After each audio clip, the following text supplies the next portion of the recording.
Hello, my name is Suraj Singh. Today we are going to discuss a topic transient analysis of DC circuit and charging of capacitor. Okay, let's let's see what is the charging of capacitor. First of all, we are going to see what is the transient analysis. What is the transient analysis of DC circuit? Here we will discuss about the DC circuit. Okay. First off, let's see what is the transient analysis of DC circuit. अगर हम बात करें किसी capacitor की या किसी inductor की या जो भी हमारा जिसके पास एनर्जी स्टोर या चार्ज स्टोर करने की कैपेसिटी है, उन सभी कंपोनेंट्स की अगर बात करें तो एक समय ऐसा आता है जब उसे हम किसी डीसी बैटरी के थ्रू जोड़ते हैं तो एक समय ऐसा आता है जब वो चार्ज होता है। चार्ज होने के बाद कुछ समय बाद या एनर्जी फुल होती है या इसमें चार्ज फुल होने के बाद वो क्या करता है, एनर्जी स्टोर करना बंद कर देता है। अब वो कुछ देर के लिए उस फॉर्म में रहेगा जहाँ पे वो अब एनर्जी स्टोर नहीं करेगा, ना ही चार्ज को स्टोर करेगा। हाँ, अन्यथा अगर उसे आप किसी दूसरी सर्किट के द्वारा वोल्टेज को हटाने, बैटरी को हटा के किसी दूसरे कंपोनेंट से जोड़िए, छोटे बल्ब हैं या कुछ ऐसा चीज़ों से जोड़िए जिससे अब वो डिस्चार्जिंग स्टार्ट होता है। एक सिंपल से एग्जांपल समझिए। सपोज हम क्या करते हैं कि मानिए ये कोई कैपेसिटर है, ये कोई कैपेसिटर है। कैपेसिटर हम सभी जानते होंगे। कैपेसिटर की प्रॉपर्टी क्या होती है? कैपेसिटर क्या होते हैं? Which have the capacity to store the charge, called the capacitor. Suppose हम इसको एक बैटरी से जोड़ते हैं तो एक समय ऐसा आएगा जब ये क्या करेगा, इसकी कैपेसिटी होती है, कैपेसिटेंस बोलते हैं। कैपेसिटर का कैपेसिटेंस होता है जिसको हम सी से डिनोट करते हैं, इसकी यूनिट होता है फैराड। तो एक समय बाद ऐसा होता है कि जब बैटरी से जोड़ने के बाद ये क्या करता है, चार्ज को स्टोर कर लेता है, उसके बाद ये चार्ज को स्टोर करना बंद कर देता है। अब बैटरी से जोड़ने पर ये चार्ज को स्टोर करता है तो कुछ समय के लिए क्या करेगा, चार्ज को स्टोर करेगा, मतलब इसमें चार्ज क्या करेगा, इंक्रीज करेगा इनके प्लेटों के बीच में। और एक समय ऐसा आएगा जब क्या होगा, ये कैपेसिटर फुल हो जाएगा। अब फुल होने के बाद ये चार्ज को स्टोर करना बंद कर देगा। बाद में इसी कैपेसिटर को अब ये खुद एक बैटरी की तरह वर्क करेगा, क्योंकि इसमें चार्ज का स्टोर हो गया, चार्ज स्टोर हुआ। अब ये खुद एक स्मॉल बैटरी की तरह वर्क करेगा। अब इसे किसी बैटरी को हटाइए उसको और दूसरे किसी कंपोनेंट को अगर आप जोड़ेंगे तो ये क्या करेगा, चार्ज को डिस्चार्ज करना स्टार्ट करेगा। एक रियल लाइफ एग्जाम्पल है। हम अभी ऐसा नहीं बात कर रहे हैं, हम समझाने की कोशिश करें आखिर ट्रांजिएंट एनालिसिस होता क्या है, स्टेडी स्टेट होता क्या है। ओके, नाउ हम इसे ग्राफ के थ्रू देखते हैं। सपोज हम ऐसा शो करते हैं, इधर ये हमारा टाइम टी है और इस तरफ हम लेते हैं ट्रांजिएंट करंट।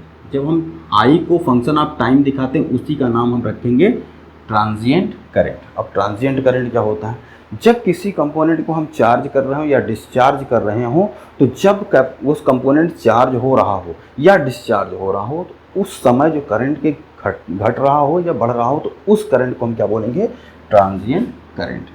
और हम वाई एक्सिस में हम वोल्टेज को भी दिखा सकते हैं जो कि फंक्शन ऑफ टाइम हो। अब ये क्या है, ये हमारा दिखा रहा है कि वोल्टेज को दिखा रहा है उस समय जब कैपेसिटर या हमारा कोई भी ऐसा कंपोनेंट जो चार्ज या एनर्जी स्टोर कर रहा हो, तो जब चार्ज हो रहा हो तो उसके कंपोनेंट के क्रॉस वोल्टेज घटता और बढ़ता है टाइम के साथ, चाहे वो चार्ज हो रहा हो या डिस्चार्ज हो रहा हो, तो उसे हम क्या बोलेंगे, ट्रांजिएंट वोल्टेज। और इधर हमने समय को दर्शाया। सपोज करिए हमने t बराबर 0 पे, ये t बराबर 0 है, हमने उसको स्टार्ट किया। अब स्टार्ट करने के बाद कुछ समय बाद, मान के चलिए ये समय यहाँ पे आता है जहाँ पे ये हमारा कंपोनेंट क्या हो जाता है, फुल हो गया। यहाँ पे हमने ऑन किया और यहाँ पे क्या हुआ, कंपोनेंट फुल हो गया। उसके बाद यहाँ फुल होने के बाद मान के चलिए हमने अब क्या किया, कुछ समय बाद इसको क्या किया, ये हमारा ऑन है, यहाँ पे फुल है। अब इसके बाद एनर्जी स्टोर नहीं करेगा, तो जहाँ तक ये स्टोर करता है एनर्जी, यहाँ से ऑन किया, अब चार्ज उसमें स्टोर होना स्टार्ट हुआ, तो इस स्टेट को हम बोलते हैं ट्रांजिएंट स्टेट। जहाँ पर ये फुल हो गया, अब फुल है, बैटरी कनेक्टेड है, तो उस स्टेट को हम बोलते हैं स्टेडी स्टेट। क्या बोलेंगे, स्टेडी स्टेट। बाकी अगर यहीं पर हम इसको ऑफ करें या किसी और के थ्रू और कंपोनेंट को जोड़कर इसको हम डिस्चार्ज करना स्टार्ट करते हैं तो इस स्टेट को फिर से हम क्या बोलेंगे, ये भी हमारा कहलाएगा ट्रांजिएंट स्टेट। मतलब इतना कहने का मतलब ये है कि जहाँ भी वो कंपोनेंट, अगर हम केवल स्पेसिफिक कैपेसिटर के विषय में बात करें तो जहाँ पर भी ये चार्ज हो रहा हो या डिस्चार्ज हो रहा हो उस कंडीशन को हम क्या बोलेंगे, ट्रांजिएंट स्टेट। जहाँ पर ये फुल हो जाता है, जहाँ पे अब हमारा उसमें किसी प्रकार का करंट, ना वोल्टेज ना करंट उसके अक्रॉस नहीं बढ़ता, उसे हम क्या बोलते हैं, स्टेडी स्टेट बोलते हैं, कंडीशन बोलते हैं कैपेसिटर की। तो हम इसी के थ्रू हम पढ़ेंगे transient analysis of DC circuit, उसका एक पार्ट पढ़ेंगे चार्जिंग ऑफ कैपेसिटर। ओके, तो समझ में आया होगा कि ट्रांजिएंट स्टेट क्या है किसी भी चार्जिंग के दौरान या डिस्चार्जिंग के दौरान, और स्टेडी स्टेट क्या है। ओके, ना हम देखना क्या चाह रहे थे, charging of capacitor. Charging of capacitor हम कैसे दिखाएंगे। अब चार्जिंग ऑफ कैपेसिटर क्या है, सपोज करिए हम एक सिंपल सा कैपेसिटर, देखिए हम जब इलेक्ट्रॉनिक्स को पढ़ते हैं तो हमें ये ध्यान रखना होगा कि जब हम किसी इलेक्ट्रॉनिक्स में किसी सर्किट को हम बनाते हैं, सपोज करिए मैं एक सर्किट बनाता हूँ यहाँ पे, ये सर्किट, तो इन कंपोनेंट के विषय में आपको पता होगा, ये हमारा बैटरी का सिंबल है, सेल का symbol, that is this is the capacitor. दो प्लेन लाइन को जब हम शो करते हैं, इक्वल लाइन होती है, तो उसे हम क्या बोलते हैं, ये हमारा कैपेसिटर को शो कर रहा है। यहाँ पर हमने स्विच लगाया है, ऑन ऑफ स्विच, इसको क्लोज करेंगे सर्किट स्टार्ट हो जाएगा। तो ये इस प्रकार से है। तो चार्जिंग ऑफ कैपेसिटर हम स्टार्ट करते हैं, हमने एक कैपेसिटर जोड़ा, एक बैटरी जोड़ा और यहाँ पे हमने स्विच जोड़ा। अब हमको ये पता होना चाहिए, जो ये वायर होते हैं सर्किट में, वायर होता है, इनका कोई भी रेजिस्टेंस नहीं होता है। हम अगर जब बुक्स में ऐसा पढ़ेंगे या हम जब भी इलेक्ट्रॉनिक्स पढ़ रहे हैं, ये सब हमारे दिमाग में होना चाहिए। आपने पिछली कक्षाओं में पढ़ रखा होगा, इससे बताने की ज़रूरत नहीं है मुझे। ओके, नाउ जैसे ही हम इस स्विच को ऑन करेंगे, हमने स्विच को क्लोज किया, ये बैटरी V है, इसका कैपेसिटेंस C है। नाउ हम देखेंगे होगा क्या। अब देखिए यहाँ पे जस्ट स्विच क्लोज्ड, जैसे ही हम स्विच क्लोज करेंगे तो होगा क्या, अब इस सर्किट में देखेंगे कि हमारा टोटल रेजिस्टेंस कितना, आर इक्विवेलेंट कितना है। टोटल रेजिस्टेंस कितना है, कोई भी रेजिस्टेंस आपको दिख रहा है यहाँ नहीं, इसका मतलब टोटल रेजिस्टेंस कितना होगा, 0। सर्किट में करंट कितना होगा निकाल सकते हैं by Ohm's law, V equal to I R, I equal to V by R. And यहाँ पे R की वैल्यू क्या है, R इक्विवेलेंट है, दैट इज R इक्विवेलेंट की वैल्यू यहाँ पे रखिए, दैट इज इनफाइनाइट। ये क्या हो रहा है, करंट क्या हो रहा है, इनफाइनाइट शो कर रहा है। इसका मतलब ये नहीं करंट इन्फिनिटी हो गया, यहाँ पे मतलब क्या है, कैपेसिटर हमारा क्या हो जाएगा, कैपेसिटर यानी कैपेसिटर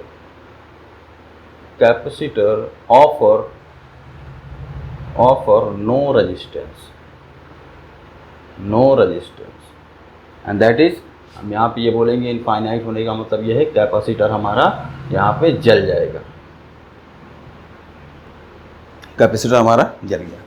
इससे हमें क्या पता चला कि हमारा कैपेसिटर की चार्जिंग हम विदाउट रेजिस्टेंस नहीं कर सकते, क्योंकि अगर जब तक रेजिस्टेंस, क्योंकि T बराबर क्या होगा, T बराबर 0 पे यही कैपेसिटर कोई भी रेजिस्टेंस ऑफर नहीं करेगा और करंट कितना होगा, infinite, that is capacitor burn हो जाएगा। ओके, नाउ तो हम इसके लिए क्या करेंगे, आइए देखते हैं।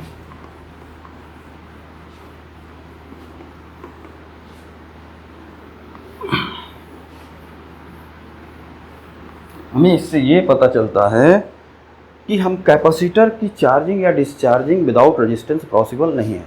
मतलब चार्जिंग ऑफ कैपेसिटर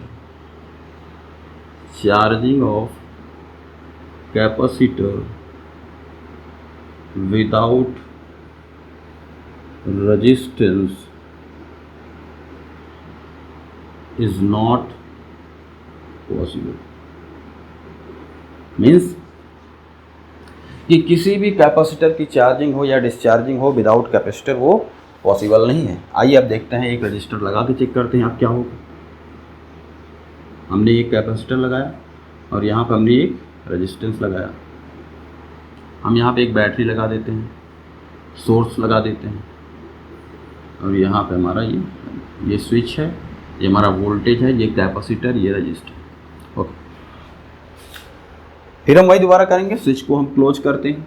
क्लोज किया हमने, just switch closed means T हमारा जीरो एट एकदम जीरो पे, जैसे ही क्लोज किया वैसे ही देख रहे हैं टी बराबर जीरो पे क्या होगा, capacitor offer no resistance, that is R equivalent कितना होगा इस बार, that is equals to R. Now अब करंट की आप देखिए फाइंड करिए, करंट कितना होगा बाय ओम्स लॉ, आई होगा। जब हमारा क्या होगा, किसी भी सर्किट में अगर रेजिस्टेंस आपका मिनिमम है, किसी भी सर्किट में अगर रेजिस्टेंस क्या है आपका मिनिमम है, तो करंट उस सर्किट में क्या होगा, मैक्सिमम। ओके, अगर हमारा रेजिस्टेंस क्या है इस सर्किट में मिनिमम है, that is equals to R, only resistive part R, and the current will be maximum here, maximum current क्या होगा, मैक्सिमम होगा, ये हमारा minimum. Okay, that is V, potential same है, that is R, this is the current. Now अब हम यही बात करते हैं जब टी क्या करे, टेंड करे इनफाइनाइट। इसका मतलब क्या हुआ, एक समय ऐसा आएगा जब क्या करेगा, ये बैटरी के सोर्स से क्या होगा, इसको चार्ज करता जाएगा, कैपेसिटर को चार्ज करता जाएगा, करंट फ्लो होता रहेगा, लेकिन एक समय ऐसा आएगा जब कैपेसिटर क्या होगा हमारा फुल हो जाएगा। अब फुल होने के बाद क्या होगा, ये कैपेसिटर क्या होगा, डीसी को ब्लॉक कर देगा, that is offer infinite resistance. ये कैपेसिटर की प्रॉपर्टी होती है, क्या करते हैं, डीसी को ब्लॉक कर देता है। पहले तो चार्ज करेगा, चार्ज होने के बाद जैसे ही इसमें चार्ज फुल हुआ उसके बाद इसको क्या करेगा, अपना चार्ज स्टोर करना बंद होगा और यहाँ से करंट को ब्लॉक कर देगा। That is this circuit acts like this is open. Okay, that is in this case that is R equivalent, R equivalents become maximum, that is infinite, that is maximum, R equivalent become maximum, then current become minimum of that is R, that is equals to 0। मतलब circuit में current flow होना बंद हो जाएगा। तो ये तो चलता है, कहीं पे में दिक्कत नहीं है। इससे ये पता चलता है कि charging of capacitor without resistance is not possible. Okay, now we will see, we are going to see the charging of capacitor with their how to find the transient charge equation, and there are many terms we will define here. Okay, now okay,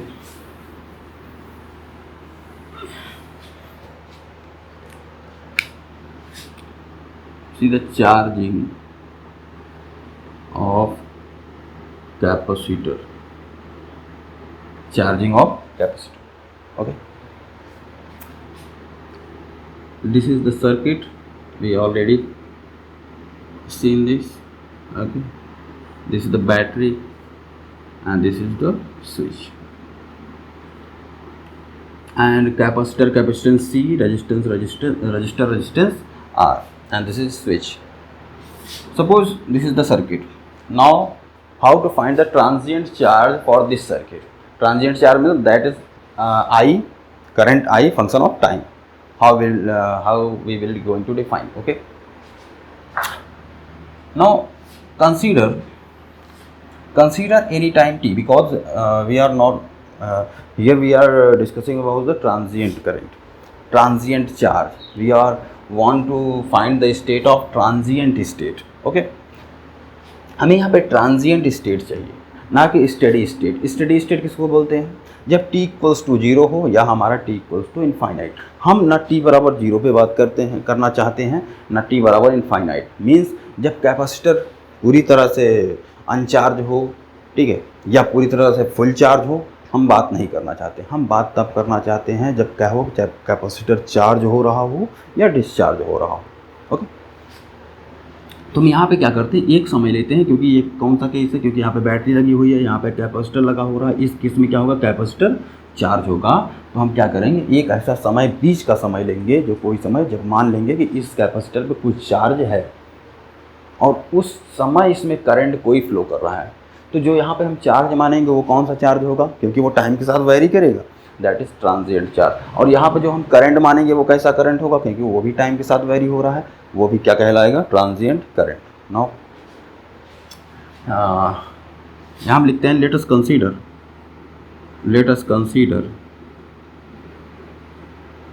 at any time t charge on capacitor is Q लिखिए इसको, या हम इसी को लिखते हैं इस तरीके से, क्योंकि ये ट्रांजिएंट चार्ज को शो कर रहा है, QT that is function of time. Q और QT and current in circuit is I लिखते हैं, या इसी को हम क्या लिखते हैं, I that is function of time। Okay ji, that is यहाँ करंट यहाँ पे कितना होगा, IT होगा। अगर मैं बात करूँ यहाँ पे करंट IT है एंड कैपेसिटर कैपेसिटेंस C है, रजिस्टर का रजिस्टेंस कितना है, R है, तो हम बोलेंगे अगर करंट IT फ्लो कर रहा है तो कैपेसिटर के क्रॉस वोल्टेज कितना होगा, दैट इज इक्वल्स टू, हम जानते हैं Q इक्वल टू क्या होगा, CV पढ़ा होगा ना, कि अगर टोटल वोल्टेज V है, कैपेसिटेंस C है, तो हमारा टोटल चार्ज कितना, कैपेसिटी उसकी कितनी होगी, Q equal to CV। Same वैसा अगर इसको वोल्टेज पूछा जाए तो कितना होगा, Q/C। सपोज करिए सेम अगर मैं पूछूं इस जब करंट I फ्लो कर रहा है तो यहाँ पे वोल्टेज कितना होगा इसके क्रॉस, हम जानते हैं ओम के नियम से आप जानते होंगे, जो भी रेजिस्टेंस है उसमें I से मल्टीप्लाई कर दीजिए, दैट इज इसके क्रॉस वोल्टेज कितना होगा, IR। ये वही I है, I फंक्शन ऑफ टाइम, और ये क्या है, Q, ये वही Q है आपका, Q/C। ये किसी t समय की बात कर रहा हूँ जब कैपेसिटर पे चार्ज कितना है, Q/C, सॉरी वोल्टेज कितना है, Q/C, एंड रजिस्टर पे वोल्टेज कितना है, IR। नाउ अब हम क्या करेंगे, इसमें सिंपल सा है, एक बहुत सिंपल इक्वेशन बनेगा और इसमें हम अप्लाई करेंगे किरचॉफ वोल्टेज लॉ। सर्किट में अप्लाई करिए। नाउ अप्लाइंग KVL इन सर्किट। अब हम पिछली कक्षाओं में हम देख चुके हैं कि यहाँ पे क्या होगा, KVL हम कैसे अप्लाई कर सकते हैं सर्किट में। ओके, KVL अप्लाई करने का तरीका क्या होता है, जहाँ भी हमारा वोल्टेज सोर्स हो, उसके प्लस सिरे से हमने पहले ही देखिए ऑटोमेटिक हमने करंट मान रखा है। हमने इससे पहले हम अगर आप देखना हो मेरी पिछली वीडियो है जहाँ पर हमने बताया है कैसे KVL अप्लाई किया जाएगा, हमने पिछली कक्षाओं में चर्चा की है, ऐसा हम मान के चलते हैं। तो यहाँ से क्या करेंगे, वोल्टेज जहाँ से भी सोर्स है, जहाँ पे करंट इंटर करता है वहाँ प्लस अच्छे से लगाना हो। किसी भी प्रकार की सर्किट में ये बड़ी आसानी से लगेगा, बस इतना नहीं याद रखिए। यहाँ पे जहाँ पे निकलेगा वहाँ माइनस होगा, जहाँ पे इंटर करेगा प्लस, जहाँ पे निकलेगा माइनस। ओके, नाउ अब आप किसी भी तरीके से इस क्लोज सर्किट में, क्योंकि किरचॉफ वोल्टेज लॉ क्या है कि algebraic sum of all the potential difference across a closed loop is equals to 0। That is सभी का जो सम होगा इन सब का पोटेंशियल डिफरेंस का, वो कितना होगा, इक्वल टू 0। अब हम अप्लाई करते हैं, अप्लाई क्या करते हैं KVL को, चाहे आप क्लॉकवाइज अप्लाई करिए चाहे एंटी क्लॉकवाइज, हम यहाँ लगाते हैं क्लॉकवाइज। किसी भी एक पॉइंट से आप चलिए, जब इसको यहाँ से आप चलेंगे यहाँ पे अप्लाई करेंगे तो क्या आएगा, that equals to IR plus Q/C, direct लिखता हूँ, and that is equal to minus V equals to V। ये होगा, या हम इसको ऐसा भी लिख सकते हैं, IR equals to V minus Q/C। अब यहाँ पे क्या है, करंट को हम और क्या लिख सकते हैं, ये ट्रांजिएंट करंट है, तो हम करंट को क्या लिख सकते हैं, I equals to that is rate of flow of charge that is dQ/dt। लेकिन यहाँ पर हमें क्या करना है, इस डिफ्रेंसिएशन को लिखने से पहले ये भी ध्यान रखना है कि यहाँ पे इसका साइन पॉजिटिव होगा या नेगेटिव होगा। ये डिपेंड करता है इस बात पे कि जब हमारा चार्ज बढ़ रहा है, क्या टाइम के साथ चार्ज बढ़ रहा है या घट रहा है। सपोज करिए मान के चलिए टाइम के साथ चार्ज घट रहा होता तो यहाँ माइनस साइन आता, लेकिन यहाँ पे क्या हो रहा है, टाइम के साथ चार्ज क्या हो रहा है, कैपेसिटर के क्रॉस बढ़ रहा है, तो यहाँ पे क्या आएगा, प्लस साइन आएगा। नाउ इस इक्वेशन में रखिए, that will become R dQ/dt equals to V minus Q/C। Okay, solve करना है इसको, बड़े आसानी से आप सॉल्व कर सकते हैं। D Q by D T, that LCM लीजिए, यहाँ पे सी वी माइनस क्यू आ जाएगा, यहाँ पे सी आएगा, दैट आर यहाँ चला आएगा। सही है, सिंपल होगा ये। नाउ ये सिंपल सा डिफ्रेंसिएशन है, C V minus Q and D T upon R. अब हम करना क्या चाहते हैं, यहाँ पर हमें ट्रांजिएंट इक्वेशन, चार्ज का इक्वेशन निकालना है, और उसके लिए हम क्या करेंगे, इंटीग्रेट करेंगे इसको, क्योंकि हम कहाँ से कहाँ तक माने, हमने किसी टी समय के लिए माना है, और जब कैपेसिटर पे चार्ज कितना हो, क्यू। तो हमें एक ऐसा केस मिल जाएगा, ऐसा इक्वेशन मिल जाएगा जिसमें हम जब भी चाहें, जिस समय चाहें उतना हम चार्ज बता सकते हैं। इतने समय बाद चार्ज कितना होगा कैपेसिटर के क्रॉस, इतने समय बाद कितना होगा, वही इक्वेशन हम निकालना चाहते हैं। इसको इंटीग्रेशन करेंगे कितना आ जाएगा, और हम जानते हैं इंटीग्रेशन में एक कांस्टेंट भी आता है। ओके, तो हम चार्ज कहाँ से कहाँ तक ले जाना चाहते हैं, जीरो से किसी क्यू चार्ज के लिए जो हमने मान रखा है, कितने समय के लिए, जीरो से टी समय के लिए। ना इसको सॉल्व करते हैं, बड़े आसानी से हमारा रिजल्ट आएगा। ये समझ में आ रहा होगा, D Q by C V minus Q, ये नीचे हमने ले लिया, इधर हमने डी क्यू को डी टी को उधर ले गए, सी आर हो गया। ओके,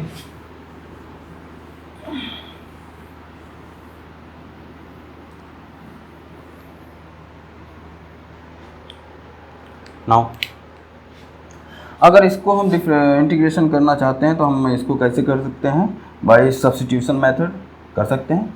हम क्या करते हैं, यहाँ पे let C V minus Q को हम क्या मान लेते हैं, पी मान लेते हैं। ओके, तो यहाँ से हम अगर इसको करते हैं तो यहाँ पे क्या होगा, ये ना कैपेसिटर, किसी कैपेसिटर का कैपेसिटेंस टाइम का फंक्शन नहीं होता, वो मार्केट से हम जो लाते हैं कैपेसिटर, उसका कैपेसिटेंस फिक्स होता है। बैटरी का वोल्टेज जो हम यहाँ पे बैटरी या सेल लगाते हैं किसी भी सर्किट में, इलेक्ट्रॉनिक सर्किट में, तो यहाँ पे जो हम किताबों में सॉल्व करना चाहते हैं, नॉट हम रियल लाइफ की बात नहीं कर रहे हैं, यहाँ पे हम कांस्टेंट सोर्स सप्लाई लेते हैं, जिसका टाइम के साथ उसका सोर्स का जो वोल्टेज होता है वो चेंज नहीं होता, ऐसा हम मानते हैं किसी भी सर्किट में जो लगाते हैं। इसका मतलब this and this both are not depend on time. इसका जो इंटीग्रेशन होगा, डिफ्रेंसिएशन होगा, वो क्या होगा, जीरो। दैट इज डिफ्रेंशिएट करिए, जीरो होगा, ये होगा डी क्यू माइनस डी।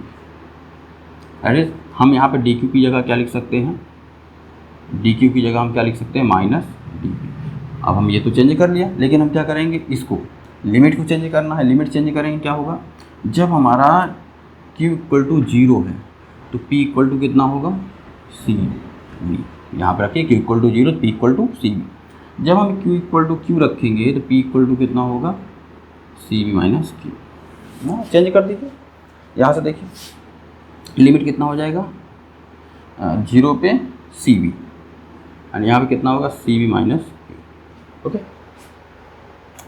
यहाँ पर रखिए डी पी माइनस आएगा, डी पी रखिए, नीचे क्या होगा हमारा, सी वी माइनस क्यू, और सी वी माइनस क्यू को हमने पी मान रखा है, ये हो गया। और यहाँ पे देखिए, इसमें यहाँ पे क्या है कि टाइम का फंक्शन, ये कैपेसिटर का कैपेसिटेंस है, ये रजिस्टर का रजिस्टेंस है, both are not time dependent, ये टाइम पे डिपेंड नहीं कर रहे हैं किसी भी तरीके से। जो मार्केट से हम रजिस्टर खरीद के लाएंगे उसका रजिस्टेंस हमारा फिक्स होता है, जो हम मार्केट से कैपेसिटर लाएंगे उसका कैपेसिटेंस हमारा फिक्स होगा। तो हम we can take out from the integral sign, that is V upon C R, and this equals to D T, zero से T, and plus C, that is constant, not this is not a capacitor, okay, don't misunderstood, this is constant, okay, constant. Okay, integration of 1 by x, I think you all know what is this, log, or this can be written as log p, या इसी को लिखते हैं ln p, लेकिन यहाँ पे base क्या होता है, e होता है। इस बात का आपको यहाँ पे ध्यान रखना है, मैथ में भले आप ध्यान ना रखते हो, लेकिन यहाँ पर हमें ध्यान रखना है कि यहाँ पे जो इसकी बेस होगा वो कितना होगा, ई होगा। बाकी हम क्या कर देंगे, यहाँ पर लिमिट लगाइए C V and C V minus Q with minus sign, and that is 1 by C R, and integration of D T equals to T, and T की limit T minus zero, means upper limit minus lower limit zero है, तो कितना आ जाएगा, T आ जाएगा, plus के। यहाँ पर limit रख दीजिए, that is log base E C V minus Q upon में सी ये होगा equal to T upon C R plus K. Okay,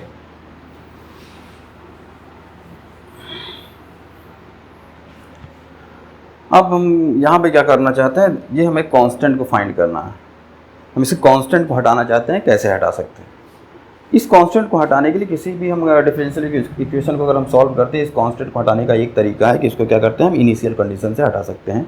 initial condition क्या है भाई? इनिशियल कंडीशन की शुरुआत की क्या कंडीशन है, उसकी हेल्प से हम इस कांस्टेंट को फाइंड करेंगे। बाई इनिशियल कंडीशन पहले भी हम कर चुके हैं इसको। Okay, minus log base E C B minus Q by C B equals to T upon C. Direct लिखते हैं, डायरेक्ट करिए यहाँ से।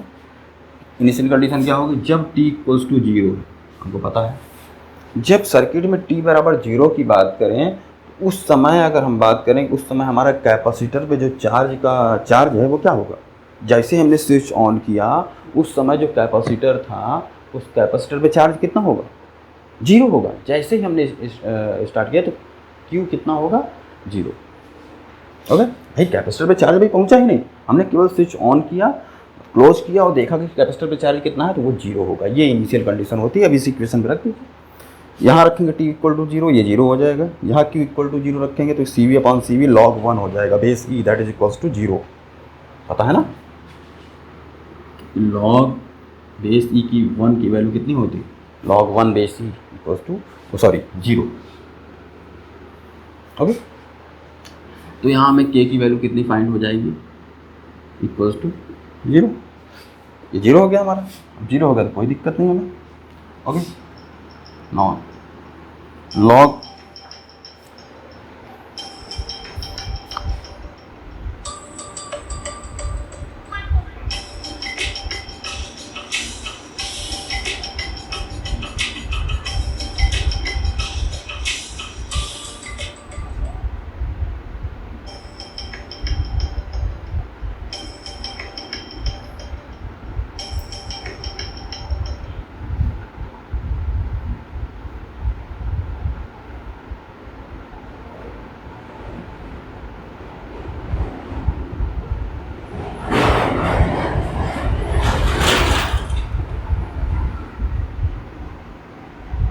ओके।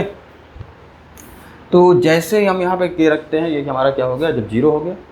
अब जीरो होने का मतलब ये है, सीधा मतलब जब यहाँ के इक्वल टू जीरो होगा तो हम इसको कर लेते हैं लॉग, ये होगा हमारा C V minus Q upon C V equals to T by R C. Okay, हम माइनस को उधर भी ले जा सकते हैं। इस माइनस को उधर ले जाइए आप, ये कितना हो जाएगा? Log base E C B minus Q by C B equals to minus T by R C होगा ये। अब यहाँ पे हम इसको देखिए डिवाइड करते हैं। अगर सी बी में डिवाइड करते हैं, यहाँ सी बी वन हो जाएगा, यहाँ क्यू बाई सी बी हो जाएगा। ओके, यहाँ हम एंटी लॉग ले लेते हैं उधर। एंटी लॉग लीजिए, कितना हो जाएगा? ये हो जाएगा C B one minus Q by C B. कैसे किया हमने भाई? हमने एंटी लॉग, ये उधर चला जाएगा, मतलब ई की power T by R C और C R, that becomes C B by C B one and Q by C B.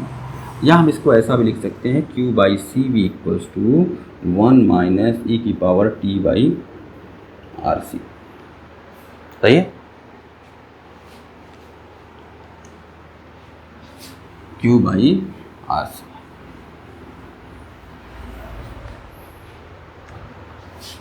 या हम इसको ऐसा भी लिख सकते हैं, Q equal to C V one minus ई की power minus T by R सी।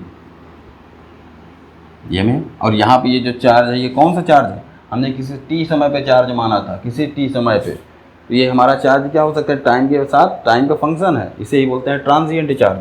हम इसको, हमने वहाँ भी बोला था, इसको हम क्या क्यू फंक्शन ऑफ टाइम भी लिख सकते हैं, that is C V one minus ई की power T by R C. ये हमारा कहलाता है transient charge, that is transient charge, जो कि टाइम का फंक्शन है। इसमें अगर हम टाइम की वैल्यू रखते हैं तो हमें अलग अलग समय पे कैपेसिटर चार्जिंग के केस में कितना चार्ज होगा उसके क्रॉस, उसके कैपेसिटर प्लेट के क्रॉस, वो हम देख सकते हैं।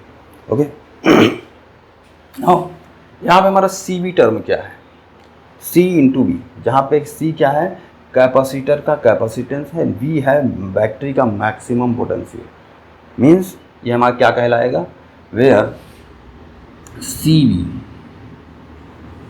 हम इसको क्या मान सकते हैं, Q nought equals to C V मान सकते हैं। क्यों मान रहे हैं, देखिए ये कैपेसिटर के क्रॉस मैक्सिमम चार्ज कितना स्टोर कर सकता है उसका फंक्शन है, क्योंकि जब हम कैपेसिटर के कैपेसिटर और उसमें मैक्सिमम वोल्टेज को अप्लाई करेंगे तो हमें मैक्सिमम उसके क्रॉस चार्ज मिलेगा। क्यों, अब ये हम क्या कहता है, ये हमारा होता है टाइम इंडिपेंडेंट, ये चार्ज क्या होगा, time independent charge, time independent charge होगा, टाइम इंडिपेंडेंट चार्ज हो जाए। और ये हम क्या बोल सकते हैं कि ये स्टेडी स्टेट चार्ज है, जब क्या हो, कैपेसिटर आपका टोटल फुल हो, स्टेडी स्टेट चार्ज बोलते हैं इसको। ये टाइम का फंक्शन हमारा नहीं होता है, दैट इज हम इसको लिख सकते हैं Q T equals to Q not 1 minus ई की power T by R C. Okay, this is the transient charge at any time across the capacitor। Okay, लेकिन अभी भी हमें ये दिक्कत ये है कि आखिर यहाँ पे आरसी क्या है, आरसी कौन सा टर्म है, ये थोड़ा इसको और हम सिंप्लीफाई करते हैं तो ये इक्वेशन हमें और अपनापन लगेगा इसमें। आइए देखते हैं कैसे सिंप्लीफाई कर सकते हैं इसको, आइए और सिंप्लीफाई करते हैं इसको। Now let us examine the dimension of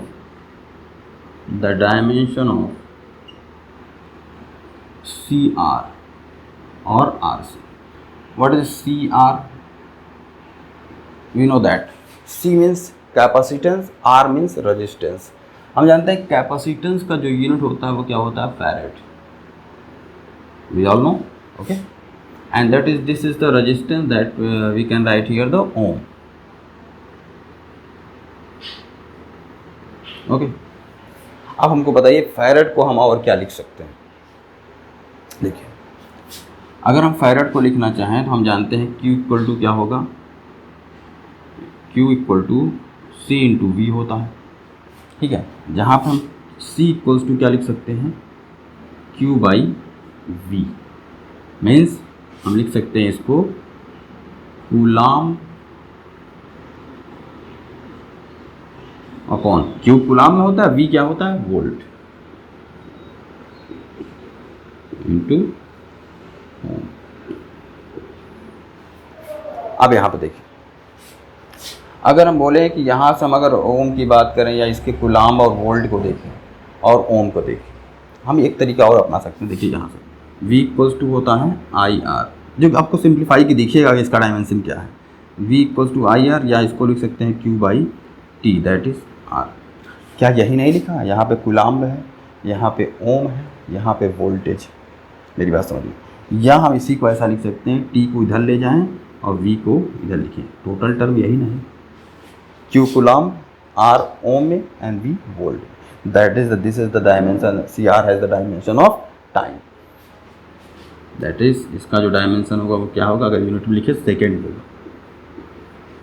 okay, thus we get the dimension of CR। क्या पता चला हमको, thus CR has a dimension of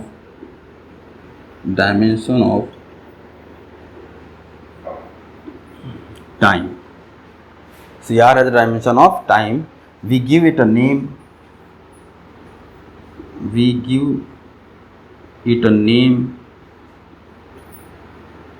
name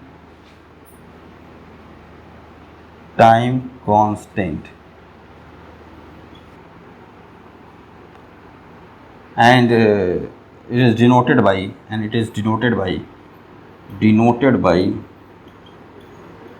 Greek letter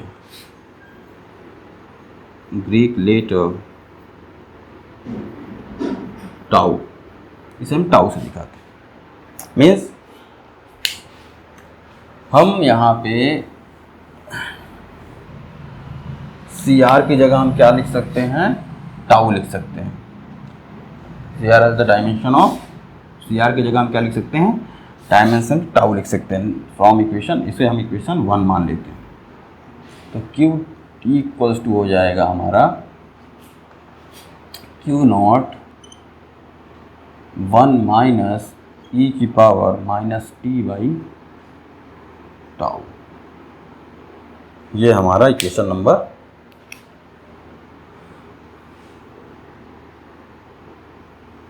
2 हो गया, इक्वेशन नंबर 2। चलिए, हमने सब कुछ सही है। हमने क्या किया कि इसमें हम सी आर का डायमेंशन भी हम फॉलो किया। सेकेंड आया, हमने इसको एक नाम दिया टाइम कांस्टेंट, इसको डिनोट किया ग्रीक लेटर टाउ से, हमने यहाँ पे कर भी दिया। लेकिन यहाँ पे बात यह है कि अगर ये टाइम है, कौन सा समय है, कौन सा समय है टाउ, अगर टाइम है भी तो ये कौन सा समय है, किस समय को हम बोल रहे हैं कि वो चार्ज की कौन सी स्थिति है जब कैपेसिटर कितना चार्ज हो जाए, वो कौन सा समय है उसको निकालना है हमको कि आखिर ये टाउ समय है क्या। इसको निकालने के लिए हम क्या करेंगे, हम क्या जानते हैं कि ये क्या है, हमारा ट्रांजिएंट चार्ज है, उसका इक्वेशन है। अगर हम जानते हैं कि टी की हम डिफरेंट वैल्यूज रखें तो हमें पता चल जाएगा कैपेसिटर के उस समय पे कैपेसिटर पे कितना चार्ज होगा। तो अगर हमें टाउ को फाइंड करना है तो हम क्या करेंगे, इसी इक्वेशन में अगर हम tau T equal to tau रखते हैं तो हमें ये मिल जाएगा वो कौन सा समय है जब कैपेसिटर कितना चार्ज होगा उस टाउ समय के लिए, उस टाउ समय के लिए कितना चार्ज होगा। Okay, for t equals to tau,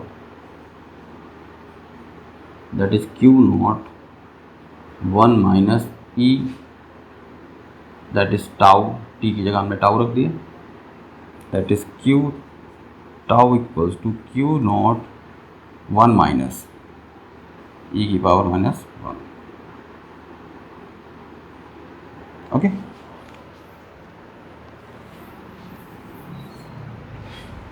या हम इसको ऐसा भी कर सकते हैं,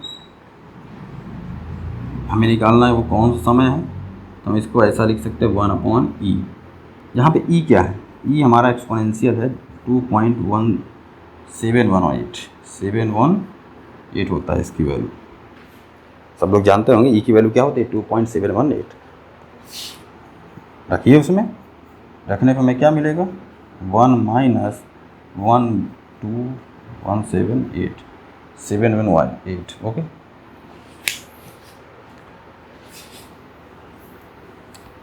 फाइंड करिए वैल्यू कितनी होगी, सॉरी, फाइंड करिए वैल्यू कितनी होगी इसकी। इसको डिवाइड करिए, कितना आएगा, Q tau equals to Q not 1 minus, divide करिए, ये आएगा, आप देखेंगे 0.368। डिवाइड करिए, फिर इसको हम 1 से सब्सट्रैक्ट करिए, कितना आएगा 0.632। 1 से सब्सट्रैक्ट करेंगे कितना आएगा, 8 10 6 3 9 10 3 9, हाँ 10, सही है। ये कितना होगा, क्यू नॉट, मीन्स टाउ कौन सा समय है, क्यू नॉट 0.632। मतलब अगर हम परसेंटेज में बोलें या ऐसा बोलें कि टाउ कौन समय है, यह वह समय है जब क्या हो, कैपेसिटर अपने मैक्सिमम, क्यू नॉट क्या होता है हमारा, Q not steady state charge है, जब हमारा मैक्सिमम चार्ज का 0.362 टाइम क्या हो, चार्ज हो, चार्जिंग का वह समय हो, चार्जिंग, भाई ये चार्जिंग का केस हम पढ़ रहे हैं, तो कैपेसिटर क्या हो रहा है, टाइम के साथ चार्ज हो रहा है, तो चार्ज हो रहा है तो वह समय है जब कैपेसिटर अपने मैक्सिमम चार्ज है, कितना चार्ज हो जाएगा, 0.632 टाइम्स हो जाएगा। मैक्सिमम चार्ज कितना होगा, 632 टाइम्स हो जाएगा। जब मैक्सिमम चार्ज कितना हो जाएगा, 63.2% हो जाएगा। ओके, नाउ इसको हम ऐसे रिटर्न में लिखते हैं, क्या होगा ये, दस टाइम कांस्टेंट, जिसको हम टाउ लिखते हैं, time constant tau is defined as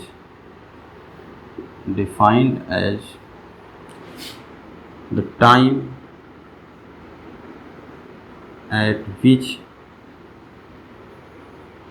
time at which transient charge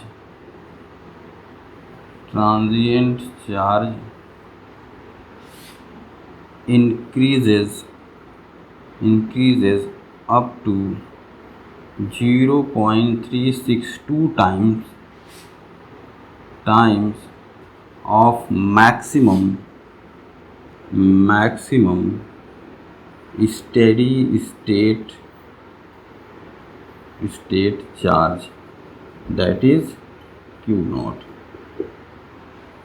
okay, या अगर इसको हम ग्राफ के थ्रू दिखाना चाहें तो कुछ ऐसा होगा।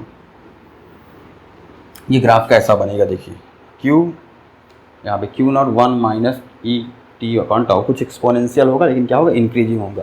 कैसे, टाइम के साथ इंक्रीज करेगा डिक्रीज करेगा, minus and another minus is positive. Okay, T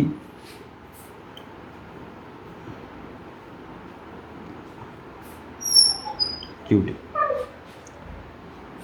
that is हमारा ग्राफ कुछ ऐसा होगा। ये ग्राफ, ओके, हमारा ग्राफ कुछ ऐसा होगा जहाँ पे अगर हम इसको देखा जाए ये कहीं टच नहीं करेगा, ये मैक्सिमम चार्ज है जो कि हम दिखाएंगे किस पे, ट्रांजिएंट चार्ज वाले एक्सिस पे, मीन्स यहाँ पे ये होगा हमारा Q नॉट।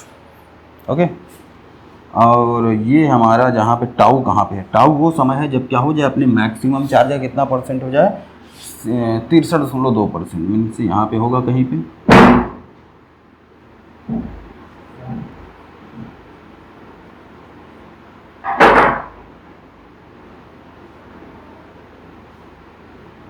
ये कौन सा है, T इक्वल्स टू